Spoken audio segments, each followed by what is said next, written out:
Samajwadi party के कार्यकर्ताओं द्वारा मुरादाबाद कलेक्ट्रेट पर किया गया धरना प्रदर्शन, जिला अधिकारी को दिया ज्ञापन। मुरादाबाद में समाजवादी पार्टी के कार्यकर्ताओं द्वारा कलेक्ट्रेट पर किया गया धरना प्रदर्शन। समाजवादी पार्टी के राष्ट्रीय महासचिव एवं सांसद राज्यसभा रामजी लाल सुमन को लगातार जान से मारने की धमकी, उनके आवास एवं काफिले पर हमले की घटना सहित उत्तर प्रदेश में पीड़ित समाज के उत्पीड़न की बढ़ रही है घटनाओं में उत्तर प्रदेश की लाचारी कानून व्यवस्था के खिलाफ कलेक्टर पर जोरदार प्रदर्शन किया गया। उत्तर प्रदेश में आए दिन जनता के उत्पीड़न, हत्या, लूट, महिलाओं के साथ दुर्व्यवहार और अराजकता की घटनाएं आम हो गई हैं। कानून व्यवस्था ध्वस्त हो गई है, अपराधियों के हौसले बढ़ गए हैं। उत्तर प्रदेश की भाजपा सरकार कानून का शासन स्थापित करने में पूरी तरह विफल हो गई है। बीते कई हफ्तों में समाजवादी पार्टी के राष्ट्रीय महासचिव एवं सांसद राज्यसभा रामजी लाल सुमन को करणी सेना द्वारा निरंतर जान से मारने की धमकी दी जा रही है तथा उनके आवास पर हमला भी किया गया। 5 दिन पूर्व दिनांक 27 अप्रैल 2025 को बुलंदशहर जाते समय अलीगढ़ में उनके काफिले पर करणी सेना ने हमला किया, जिससे कुछ वाहन क्षतिग्रस्त हो गए और लोगों को गंभीर चोटें भी आईं। इस घटना के बाद भी अराजक तत्वों पर शासन प्रशासन ने कोई कार्रवाई नहीं की, जिससे ये स्पष्ट है कि उन्हें सरकार का खुला संरक्षण प्राप्त है। इससे उत्तर प्रदेश सरकार की दलित विरोधी मानसिकता उजागर होती है। प्रदर्शन के बाद जिलाधिकारी अनुज सिंह को ज्ञापन दिया गया।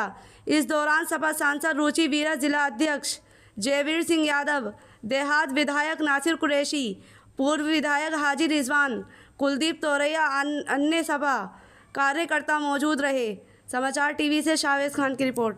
प्रोटेस्ट किया गया है, क्या कुछ कहेंगी प्रोटेस्ट के ऊपर? देखिए, आज हमारे राष्ट्रीय अध्यक्ष अखिलेश यादव जी ने सभी प्रदेश में सभी जनपदों में ये जो आज हम लोगों के ज़रिए से ज्ञापन माननीय महामहिम राष्ट्रपति जी को दिया गया है, डीएम हर जिलाधिकारियों के ज़रिए से।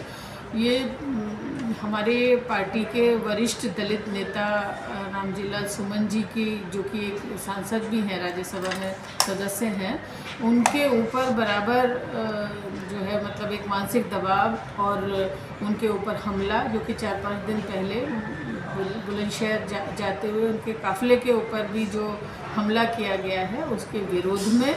और जो लोग पीडीए के लोग और महिलाएं और जो दलित हैं, उन पे जो बराबर अत्याचार इस सरकार में हो रहे हैं, उनको रोकने की हम लोगों ने मांग की है। और कानून व्यवस्था जो पूरी तरह से बदहाल है, उसमें सरकार को गंभीरता से लेना चाहिए और दलित नेता पर इस तरह का हमले की पुनरावृत्ति न हो। और इस हद तक गिरावट आ गई है कि एक दलित सांसद के ऊपर जानलेवा हमले किए जा रहे हैं।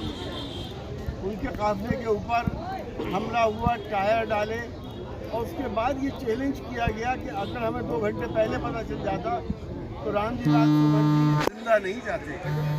क्या ये कानून व्यवस्था इस फैल रही है?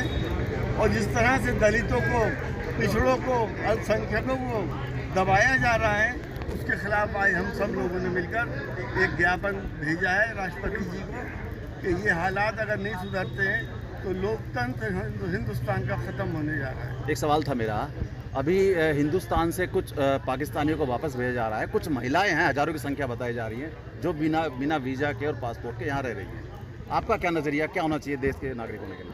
देखिए, जो बगैर वीज़ा, बगैर पासपोर्ट के यहाँ पर रह रहे हैं, उनको अपने देश में तो वापस जाना ही पड़ेगा। हालात आप देख रहे हैं, जिस तरह से पहलगाम के अंदर बर्बरता हुई है, जिस तरह से पहलगाम के अंदर मासूम लोगों की जानें ली गई हैं, उनके कत्ल हुए हैं, हिंदुस्तान आखिर कब तक बर्दाश्त करेगा?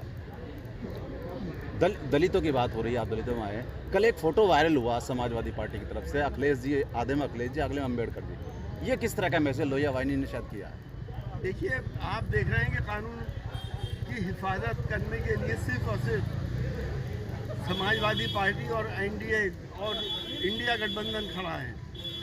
आज कानून व्यवस्था और कानून के हिसाब से कोई काम नहीं हो रहा है। ऐसे कानून लाए जा रहे हैं जो हमारे संविधान के खिलाफ है। वक्फ संशोधन बिल आया है जो संविधान के खिलाफ है। इससे पहले सीएए आया था, वो भी संविधान के खिलाफ था। हम सब हिंदुस्तान के लोग हैं, यहाँ पे सबको बराबर का हक है और बराबर की उनकी भागीदारी होनी चाहिए, ना कि चंद लोगों के हाथों में हिंदुस्तान चला जाए और 90% लोग तरसते रह जाएं। इसकी लड़ाई हम समाजवादी पार्टी और इंडिया गठबंधन लड़ रहा है। जातिगत जनगणना का जो है फैसला ले लिया है केंद्र सरकार ने, ये तो संविधान के मुताबिक है, आप लोग मांग कर रहे थे इसकी, तो क्या केंद्र सरकार का शुक्रिया अदा करना चाहेंगे? देखिए, ये जातिगत जनगणना इन्होंने सिर्फ इलेक्शन के लिए का ये फैसला लिया गया है। हमें बताएं कि इसका टाइम बाउंड जनगणना होनी चाहिए। ये ना हो कि सिर्फ इलेक्शन का एक जुमला हो और उसके बाद ये ना ली जाए। अगर जातिगत जनगणना खुलूस से नियत से ली जा रही तो हम इसका स्वागत करते हैं।